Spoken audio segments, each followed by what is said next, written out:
శుద్ధుడా శుద్ధుడా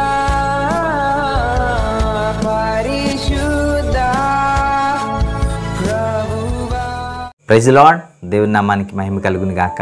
welcome to live with God. ప్రతి ఉదయం ప్రభు పాదాల చెంత. ప్రియులారా, రండి ఈ దినం దేవుడు మనకు అనుగ్రహించిన లేఖన భాగాన్ని మనందరం కలిసి ధ్యానించుకుందాం. దేవుడు ఈ దినాన్ని మనకు అనుగ్రహించిన లేఖన భాగం ఆదికాండం 21వ అధ్యాయము 22వ వచనాన్ని మనందరం కలిసి ధ్యానించుకుందాం. ఆ కాలమందు అబీమెలెకును అతని సేనాధిపతి అయిన ఫీకోలును అబ్రహాముతో మాట్లాడి, నీవు చేయు పనులన్నిటిలోనూ దేవుడు నీకు తోడై ఉన్నాడు. దేవుడు ఈ దినాన గొప్ప మాట మన మధ్యకి తీసుకుని వచ్చాడు. ప్రియులారా, ఆ కాలమందట అబ్రహామును చూసి అబీమెలెకు అతని సేనాధిపతి అయినటువంటి ఫీకోలు మాట్లాడుతున్నటువంటి మాటలు. అబ్రహాముతో మాట్లాడుతున్నారు. అబ్రహామా, దేవుడు సమస్త విషయాలలో నీకు తోడై ఉన్నాడు, నీకు తోడై ఉన్నాడు, నీకు తోడై ఉన్నాడు. నిజంగా అబ్రహాము జీవితంలో వాళ్ళు ఏం గమనించారో మీరు గమనిస్తున్నారా? అబ్రహాము జీవితంలో వారికి ఏం కనపడిందో మీకు అర్థమవుతుందా ప్రియులారా? వారు ఎలా చెప్పగలిగారు? అబ్రహాముకి వారు ఎలా చెప్పగలిగారు? దేవుడు సమస్త విషయాలలో నీకు తోడై ఉన్నాడు అని వారు ఎలా చెప్పగలిగారు? చూసారా ఎలా చెప్పగలిగారు అనంటే, జరిగిపోయిన అనేక సందర్భాలను వారు చూస్తున్నప్పుడు, ఆ సందర్భాలలో అబ్రహాము యొక్క జీవితాన్ని వారు గమనిస్తున్నప్పుడు, అబ్రహాము యొక్క బ్రతుకును వారు గమనిస్తున్నప్పుడు, అబ్రహాము దేవునితో ఎలా నడుస్తున్నాడు, అబ్రహాము దేవునితో ఎలా బ్రతుకుచున్నాడో, అబ్రహాము యొక్క పరిస్థితి ఎలాగుందో, అబ్రహాము యొక్క ప్రవర్తన ఎలాగుందో, అబ్రహాము యొక్క మాటలు చేతలు సమస్తం ఎలా ఉన్నాయో వారు గమనించినప్పుడు వారికి ఒక విషయం అర్థమైపోయింది ప్రియులారా. ఇతను దేవునిపైన ఆధారపడి బ్రతుకుచున్నాడు, దేవునితో పాటు ఇతను ఉన్నాడు గనుక దేవుని యొక్క తోడు అబ్రహాముకు ఉందన్న విషయం వాళ్ళకి అర్థమైపోయింది ప్రియులారా. ఈరోజు మన జీవితంలో కూడా అబ్రహాము వలె మనం బ్రతకగలుగుతున్నామా ప్రియులారా? మనందరికీ దేవుని యొక్క తోడు కావాలి ప్రియులారా. దేవుని యొక్క తోడు లేకపోతే మనం బ్రతకలేం. మన జీవితంలో మనం ముందుకు కొనసాగలేం. ఏ పరిస్థితినైనా మనం దాటలేం. ఏ కష్టాన్నైనా మనం జయించలేం. మనం ఎంత చెప్పండి, మన శక్తి ఎంత, మన సామర్థ్యాలు ఎంత ప్రియులారా? మనకు మనముగా బ్రతకగలమా? మీరు ఆలోచించండి. దేవుని యొక్క తోడు మనకు కావాలి, ఆయన యొక్క సహాయం మనకు కావాలి, ఆయన సన్నిధి మనతో ఉండాలి ప్రియులారా. అప్పుడే మనము దేనినైనా జయించగలం. ఎలాంటి పరిస్థితుల్లోనైనా ఇదిగో మనం జయం పొందుకోగలం ప్రియులారా.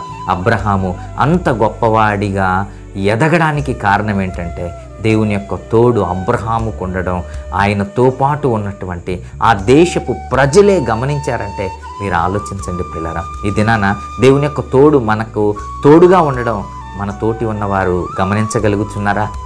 దేవుని యొక్క తోడు మనకు ఉండడం ఇదిగో మనతో పాటు ఉన్నవారికి అర్థమవుతుందా? కొన్నిసార్లు మనకే అర్థం కాదు. దేవుని యొక్క తోడు మనకు ఉందో లేదో మనమే కన్ఫ్యూజన్లో పడిపోతుంటాం, మనమే ఆలోచనలో పడిపోతుంటాం ప్రియులారా.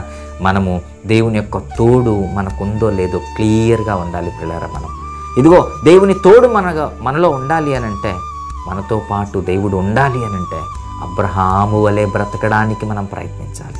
అబ్రహాము వలె మనం నిలబడడానికి మనం ప్రయత్నించాలి. అబ్రహాములో ఉన్న నీతి మనలో కనబడాలి, అబ్రహాములో ఉన్న విశ్వాసం మనలో కనబడాలి. ఆ దిశగా అడుగులు వేస్తున్నారా? మీ విశ్వాసాన్ని హెచ్చించుకునే విధంగా మీ జీవితాలను మలుచుకుంటున్నారా? దేవుని యొక్క తోడు మీకు ఉండాలి అన్న ఆలోచనతో మీరు ముందుకు కొనసాగుతున్నారా? ఒకవేళ ఆయన తోడు లేకపోతే మనం ఈ జీవితంలో భయంకరమైన పరిస్థితుల్లోనికి వెళ్ళిపోతాం, అపవాది క్రియలలోనికి వెళ్ళిపోతాం, అపవాది యొక్క శోధనలోనికి వెళ్ళిపోతాం. వాడు మన జీవితాలను నాశనం చేస్తాడు, వాడు మన కుటుంబాలను నాశనం చేస్తాడు ప్రియులారా. మన కుటుంబాలలో శాంతి, సమాధానాలు, ఆశీర్వాదాలు, దీవెనలు, దేవుని యొక్క తోడు ఏవి లేకుండా పరలోక రాజ్యానికి కూడా మనలను దూరం చేసేస్తాడు ప్రియులారా. కాబట్టి మీరు బాగా ఆలోచించండి. అబ్రహాము వలె బ్రతకడానికి మనం సిద్ధపడదాం. దేవుని యొక్క తోడు మనకు ఉండాలి అనంటే అబ్రహాము వలె మన బ్రతుకులు కట్టుకోవడానికి మనం సిద్ధపడదాం. అలా ఉండవాలని ప్రేమతో మీకు మనవి చేస్తూ, మీ కుటుంబాలపైన మీపైన దేవుని యొక్క తోడు ఎల్లప్పుడూ సమృద్ధిగా ఉండాలని కోరుకుంటూ ఈ మాటలు ముగిస్తున్నాను. దేవుడి ఈ మాటలను బట్టి మనల్ని దీవించును గాక. ఆమేన్. తలవంచండి, ప్రార్థన చేసుకుందాం. మహోన్నతుడైన మా తండ్రి, పరిశుద్ధుడైన మా నాయన, నీ పాదాలకు మొక్కుచున్నాం తండ్రి. అబ్రహాముకి మీరు తోడుగా ఉన్నారని తండ్రి అబీమెలెకును అతనితో పాటు ఉన్నటువంటి అయా సైన్యాధిపతి గమనించినట్టుగా మాకు మీ తోడుందని అనేకులు నాయన తెలుసుకున్నట్లుగా మా బ్రతుకులున్నటకు మీ ఆత్మతో నడిపించమని అడుగుచూ ప్రాధేయపడుచున్నాం తండ్రి. మా జీవితాలను ఎల్లప్పుడూ నాయన మీకు దూరముగా కాకుండా మిమ్మల్ని అంటి పెట్టుకొని మేము బ్రతుకుటకు మీ తోడును మేము సంపాదించుకున్నట్టుకు మీ కృప అనుగ్రహించండి తండ్రి. అయ్యా ఈ దినాన్ని మాట్లాడుతున్న నీ బిడ్డలందరూ కూడా ఎవరు నాయన ఇదిగో మీకు దూరం అయిపోయింది అయ్యా మీ తోడును నాయన పోగొట్టుకొనకుండా తండ్రి మీ ఎదుట నాయన నీతిమంతులుగాను పరిశుద్ధులుగాను బ్రతికి అబ్రహాము వలె మీ తోడును సంపాదించుకొని సుఖశాంతులతో వర్ధిల్లుటకు నాయన మీ కృప అనుగ్రహించండి. మీ తోడుంటే ఎలాంటి పరిస్థితుల్లో నుండి అయినా మీరు కాపాడగలరు తండ్రి.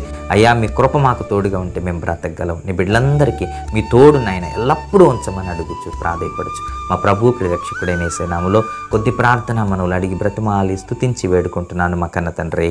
Amen amen amen. God bless you all.